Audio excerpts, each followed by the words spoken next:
Nazywam się Michał Siarek i jestem fotografem dokumentalnym,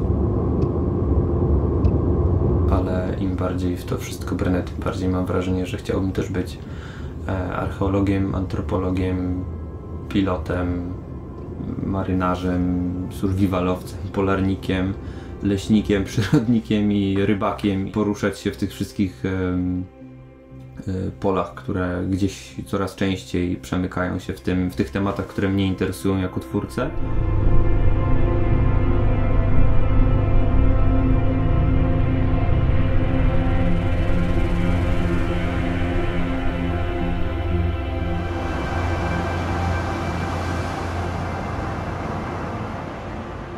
Jako ambasador Fuji realizuję projekt na północy Norwegii, w regionie Finnmark, który jest wstępem do Arktyki, czy przedsionkiem Arktyki, i zajmuję się tutaj tematem na styku zmian klimatycznych, migracji, ochrony środowiska, degradacji środowiska, tego, co stanie się w Arktyce, co stanie się z Arktyką, czy jak Arktyka stanie się areną międzynarodowych działań w ciągu najbliższych 5-10 lat. Dotarłem tu trochę przez przypadek, na przekór poczuciu, że powinienem objechać Norwegię wzdłuż wybrzeży. Chciałem dowiedzieć się więcej o czymś, co było praktycznie nieobecne w mediach. Nigdy nie wyciągam aparatu na co dzień, jeżeli nie jestem pewien tego, co mam do zrobienia, i mimo tego, że jestem na lokacjach, to potrzebuję je sobie w jakimś sensie zeskautować. Mamy 50 km, gdzie nie ma żadnej drogi, tylko ścieżki dla reniferów, dla pasterzy, którymi nie możemy się poruszać. Niesamowite, że to jest tak odcięte.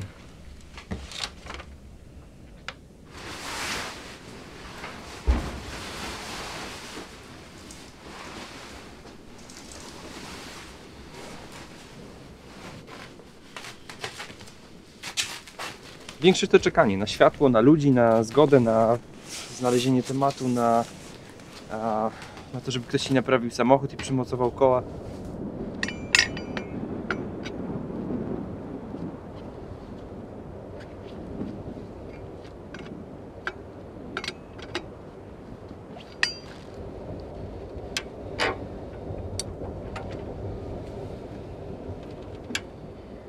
Czasem mnie ten balans trochę męczy, że więcej czasu się robi wszystko wokół.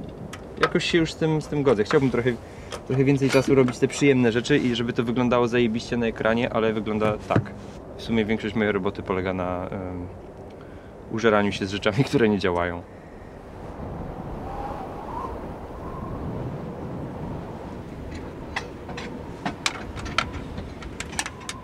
Dwa tygodnie temu, sprawdzając coś przy zawieszeniu, zablokował mi się ten klucz tutaj, którym podnosimy samochód, i on mi odstrzelił, zatrzaskując mi łapę między tym a tym, i mogła to być moja głowa, także myślę, że ręka to całkiem mały koszt. No a to było tuż przed powrotem do Polski i trzeba było jeszcze dokręcić koła, więc to była trochę przygodowa historia.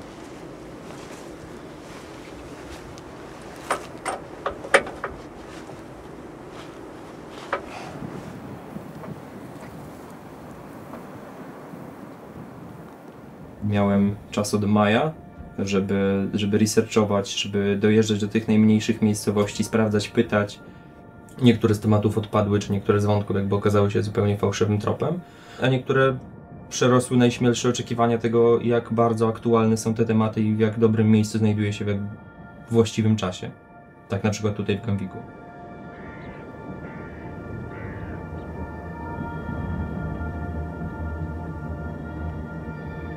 Ponieważ to są bardzo małe społeczności, między 200 a 500 osób i wszyscy się znają, to z tego co słyszę, wszystkie relacje są tutaj dosyć skomplikowane. Ludzie żyją blisko, może zbyt blisko momentami i prowadzi to do różnych niesnasek, które jakby zauważyłem mogą się ciągnąć bardzo długo i jakby narysowanie takiej mapy lokalnych albo powiązań, albo sympatii, antypatii, to wszystko jest bardzo ciekawym psychologicznym poligonem dla mnie w pierwszej kolejności, żeby zrozumieć kto, dlaczego, jak. Jakby ja będąc zupełnie z zewnątrz jestem oczywiście w jakiś sposób przyjmowany jako egzotyka, jako turysta i muszę się wykazać tym, że w zasadzie to jestem kimś więcej niż turystą i nie tylko dziennikarzyną, który tu przyjechał i chciałby coś o nich opowiedzieć.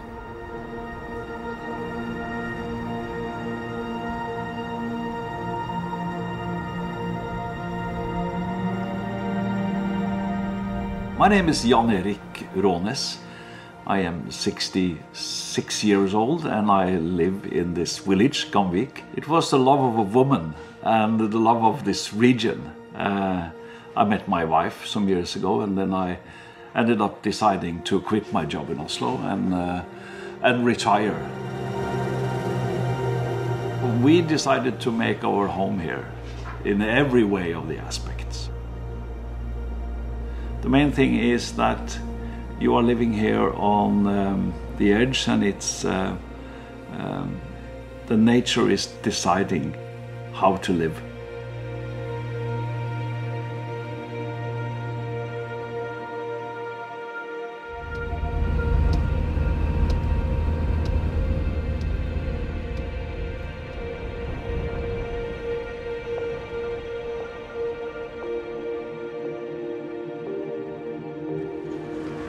Jesteśmy przed sklepem w Gamviku, gdzie w zasadzie moja praca tutaj się zaczęła. Właścicielka synowa, z którą zaraz będziemy rozmawiać, wróciła ze studiów i postanowiła zainwestować w ten sklep, bo miejscowość nie może funkcjonować bez szkoły i bez sklepu.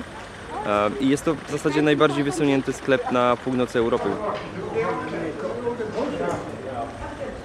Okazuje się, że ten sklep jest w ogóle centrum lokalnej społeczności. Ludzie przychodzą tutaj co rano na kawę i synowe w jednej z rozmów powiedziały mi coś bardzo ciekawego, że w takiej sytuacji jak tu, z tymi wszystkimi starszymi ludźmi, którzy potrzebują kontaktu, kawa musi być za darmo. Jakby to, że kogoś nie stać na tą kawę, nie ma żadnego znaczenia. Więc dla mnie to był dobry punkt startowy, żeby zacząć rozmawiać o tym, co się w tej miejscowości dzieje i czego ona potrzebuje i jak się zmienia.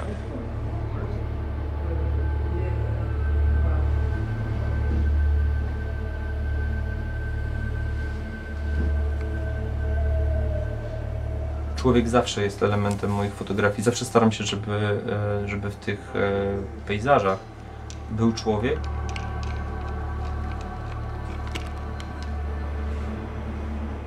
No dobra, ja jestem gotowy. Portret jest pretekstem do rozmowy.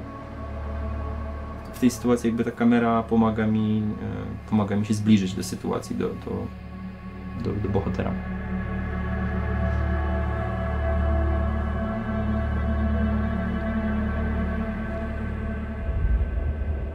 You see, usually this takes a while, so we have a lot of time, but not this much.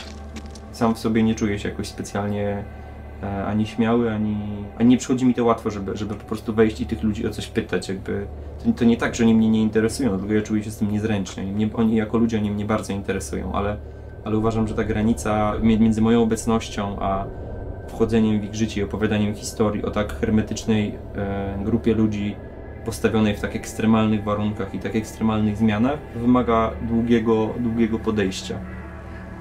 Oh yeah, I think we have it. Yeah, we have it for sure.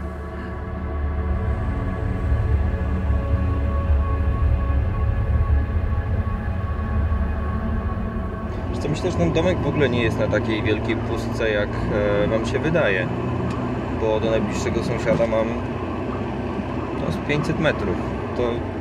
To nie jest jakoś mega daleko. Bardzo podobają mi się tutaj te odległości i ta surowość natury. To, że wiatr cały czas gwizda na tych luźnych deskach w domu i w ogóle jest to bardzo... Momentami jest to trochę straszne, jak się jest z tym samemu. Mnie się ta perspektywa zimy tutaj bardzo podoba. I w ogóle tego, jak bardzo ogranicza to miejsce potrzeby i materialne i takie... Wydaje mi się, że trzeba tutaj mieć coś do roboty poza pracą codziennie, coś w tle, czym można się zająć, jakieś zadanie, żeby żeby lepiej trzymać kurs.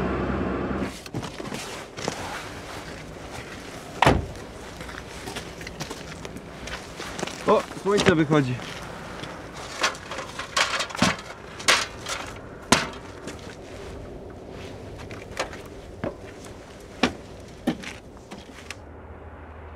Uznałem, że ja potrzebuję perspektywy, żeby pomieścić więcej w pierwszym, drugim planie, a jednocześnie mieć tło w postaci budynku i tak dalej.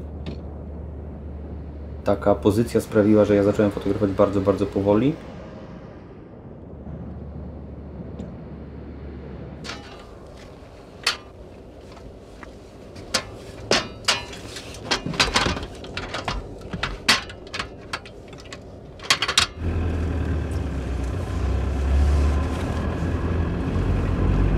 Od dłuższego czasu zastanawiam się, w jaki sposób to sfotografować, wiesz, tą przestrzeń, tą ciszę, ten wiatr i to jakby w jaki sposób opowiadać o przestrzeni, która jest absolutnie nieobejmowalna wzrokiem. No i to samo w sobie też jest ekscytujące, to żeby to na tyle dobrze zaplanować, a po drodze się jeszcze bardzo zmęczyć. Czysto fizycznie to będzie ciekawe.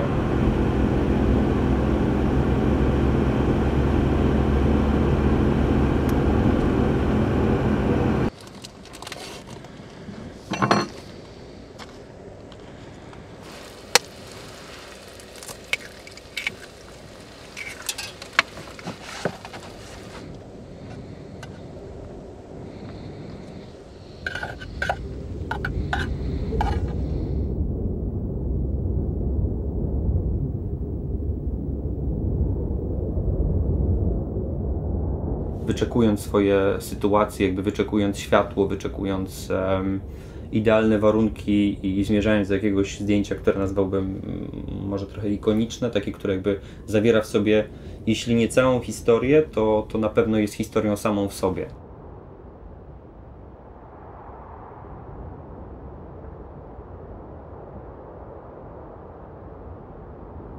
Czekamy na to, żeby ta chmurka się jeszcze trochę może przesunęła. Jesteśmy spóźnieni na spotkanie, no ale jakby ten deszcz przesunął się na ten drugi plan i mielibyśmy tutaj taki spot światła, to byłoby zajebiście.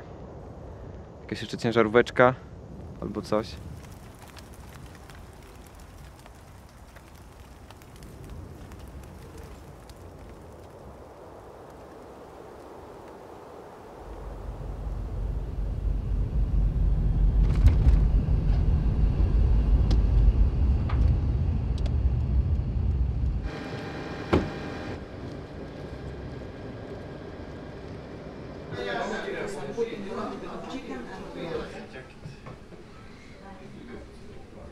Bycie tutaj samemu, to znaczy bez kogoś, kogo się znasz, bez kogoś, z kim można rozmawiać, sprawia, że ja muszę siłą rzeczy wychodzić do ludzi.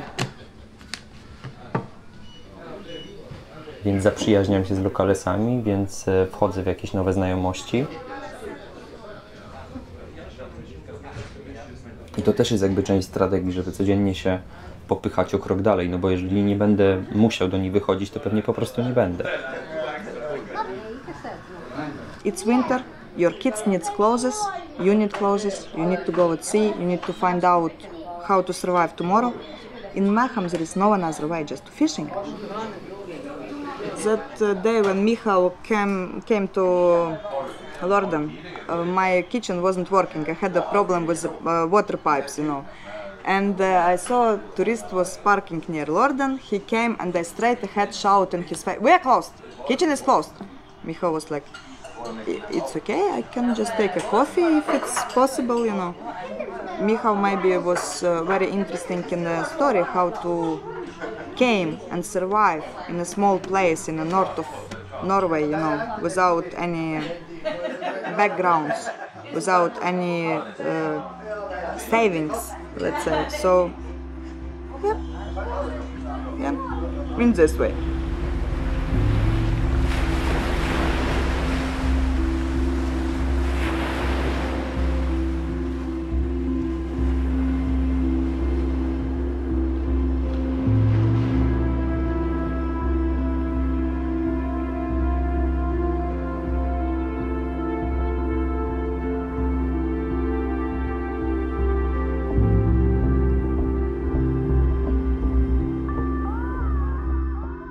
Ja już od dawna chciałem sobie docisnąć śrubę, stawiając się w jakiejś takiej ekstremalnej sytuacji deprywacyjnej, gdzie jestem sam ze swoimi myślami i jakby ludzie mówią, że to bywa ciężkie, ale nie wszyscy. Dużo ludzi mówi z kolei, że jest to jakieś w jakimś sensie wyzwalające doświadczenie.